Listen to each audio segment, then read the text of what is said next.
Halo guys, selamat datang lagi di YouTube aku. Udah lumayan lama aku nggak bikin video karena memang beberapa minggu ini lumayan banget banyak pekerjaan. Selain itu, kadang juga males untuk tag video, tapi akhirnya malam ini aku bisa tag video lagi.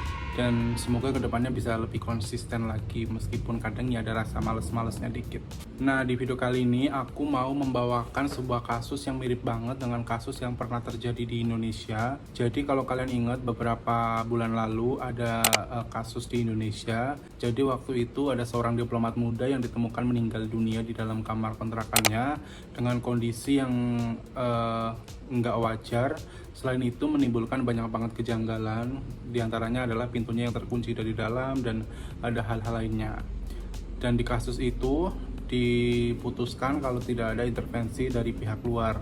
Jadi dinyatakan kalau dia itu meninggal karena Nah, di kasus ini juga lumayan mirip-mirip dengan kasus waktu itu.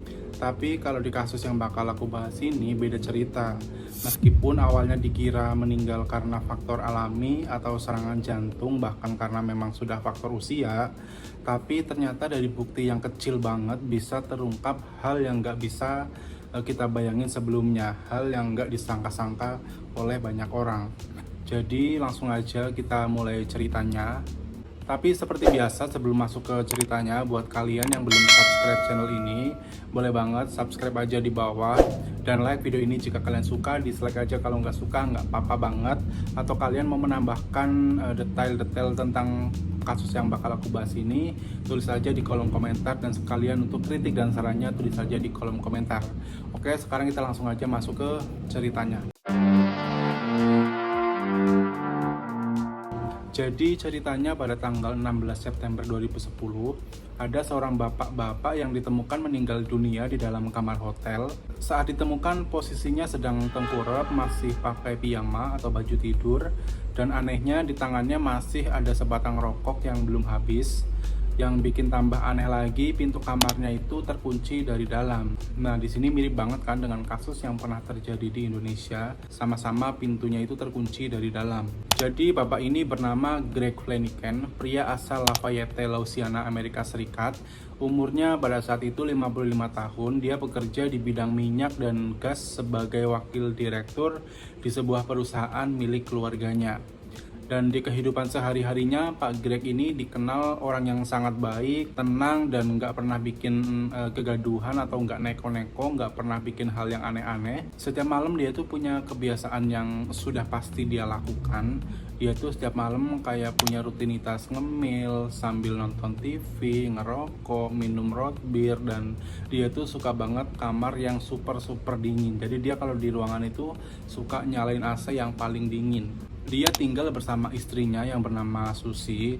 Istrinya juga bilang kalau Pak Greg ini suami yang setia, penyayang banget. Mereka memang gak punya anak, tapi hidupnya itu romantis banget. Kayak misal Pak Greg lagi kerja di luar kota, mereka tuh kayak selalu teleponan setiap malam sebelum tidur. Terus di pagi harinya juga kayak saling nyapa, telepon, ngucapin selamat pagi. Pokoknya mereka itu so sweet banget lah. Singkat cerita, pada tanggal 15 September 2010, Pak Greg lagi ada kerjaan di luar kota, tepatnya di Texas. Akhirnya dia memutuskan untuk nginep di Hotel MCM Elegante di kamar nomor 348. Pada malam itu seperti biasa, pas dia sampai di kamar hotel, dia telepon istrinya, ngobrol, cerita kegiatan sehari-hari, lalu pamitan untuk tidur. Tapi di keesokan paginya, Susi ngerasa ada yang aneh dengan suaminya karena dia itu nggak telepon ke Bu Susi, nggak seperti biasanya. Mereka kan selalu ngobrol di pagi hari. Karena Bu Susi merasa curiga, akhirnya Bu Susi inisiatif untuk menelpon Pak Greg. Tapi di sini telepon Bu Susi nggak diangkat. Dia menunggu berjam-jam tapi nggak ada respon dari Pak Greg. Akhirnya dia telepon ke kantor suaminya di Bimen, dan ternyata Pak Greg ini nggak masuk kerja pada pagi itu karena Bu Susi di sini sudah panik banget. Akhirnya Bu Susi minta ke teman kerjanya Pak Greg untuk ngecek ke kamar hotel. Singkat cerita, dua teman kerjanya Pak Greg langsung pergi ke hotel dan meminta ke manajer hotel untuk membuka kamar Pak Greg. Dan begitu kamar dibuka, mereka kayak shock banget karena Pak Greg ditemukan dengan posisi yang tergeletak di lantai, tengkurap di lantai, dan satu tangannya di bawah badannya dan masih ada sisa rokok di jari-jarinya. Dan yang aneh lagi adalah kamar itu terasa panas banget, padahal Pak Greg kan dia itu suka kamar yang dingin, dia itu selalu nyalain AC yang paling dingin, tapi pada saat kamar itu dibuka kondisinya sangat panas banget.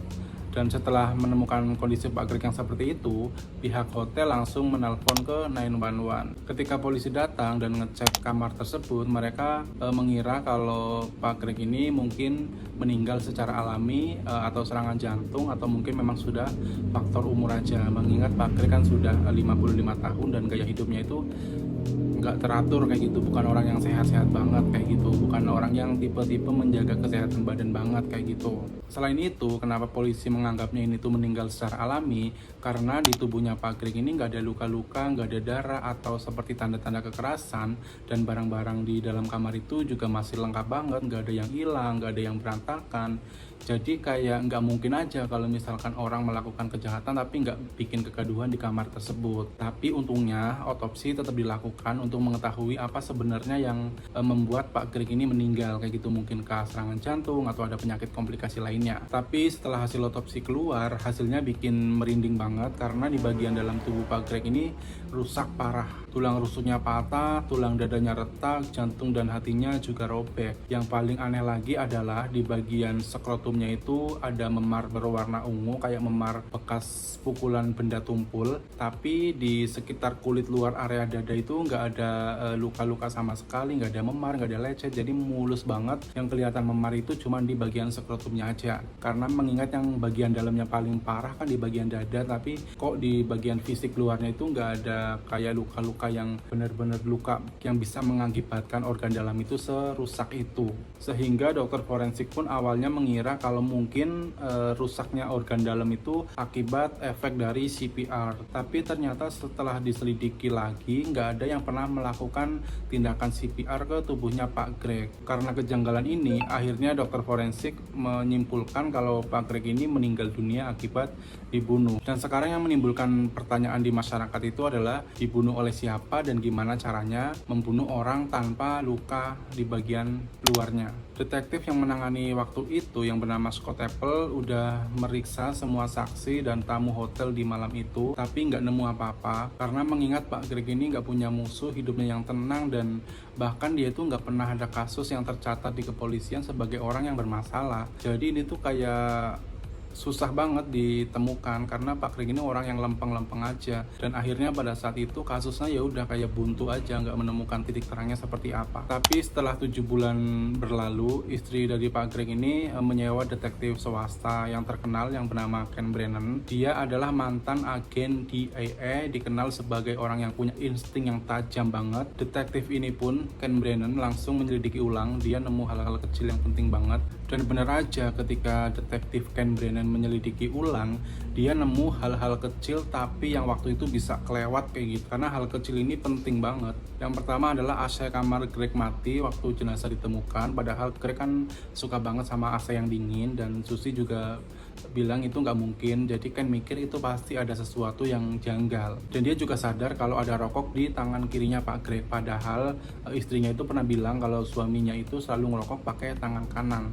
Ini makin aneh lagi karena banyak kejanggalan-kejanggalan yang kayak gitu. Karena memang belum menemukan titik-titik yang bisa mengungkap apa yang sebenarnya terjadi, akhirnya detektif Ken Brennan balik lagi ke hotel dan memeriksa kamar sebelahnya, yaitu di kamar 349. Dan di situ dia melihat di dindingnya itu kayak pernah dilubangi dan ditambal pakai pasta gigi. Dan setelah dicek lebih dalam lagi, ternyata itu adalah lubang peluru, dan pelurunya itu nembus dari kamar 349 ke arah tempat Pak Greg yang mungkin sedang duduk atau sedang berbaring. Setelah laporan itu disampaikan ke pihak kepolisian, akhirnya pihak kepolisi pun datang dan mengecek ulang kamar 349. Dan bener aja, ternyata mereka nemuin bekas tembakan dan pecahan peluru di dalam dinding. Di sini polisi langsung menginvestigasi ulang. Polisi langsung mencari siapa yang menginap di kamar itu pada malam kejadian, dan akhirnya ketemu dengan seseorang yang bernama Lance Mueller dan temennya. Mereka sebenarnya sebelumnya itu sudah sempat ditanya-tanya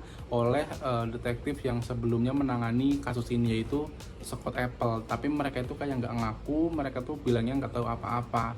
Dan setelah bukti peluru ditemukan, Lance akhirnya ngaku. Dia cerita kalau pada malam itu dia lagi mabok dan iseng nembak ke arah tembok. Tapi dia tuh nggak sadar kalau pelurunya itu nembus ke dalam tembok dan mengenai Pak Greg. Dia tuh nggak sadar sama sekali kalau misalkan peluru itu ngenain orang. Jadi dia ngiranya tuh kayak pelurunya mungkin nembus masuk ke tembok doang, nggak tembus sampai ke blast ke kamar sebelahnya. Karena kecerobohan ini akhirnya Lance Moeller dijatuhi hukuman 10 tahun penjara atas tindakannya yang konyol itu. Dan yang bikin kita semua bingung itu adalah kenapa nggak ada luka tembak di kulitnya Pak Greg.